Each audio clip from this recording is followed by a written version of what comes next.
Kumusta sa lahat? Sa video na to, ipapakita ko kung anong gagawin kung ang Windows 11 screen ay nakastretch. Una, puntahan natin ang Display Settings. Dito, piliin ang Recommended Settings. Kung napili mo na ang Recommended Settings pero stretched pa rin ang screen, punta tayo sa Device Manager at piliin ang video card mo.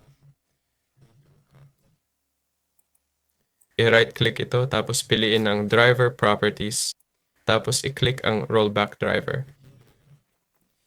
Kung hindi active yung button, i-click mo Update Driver, piliin Browse My Computer, tapos Let Me Pick from a List.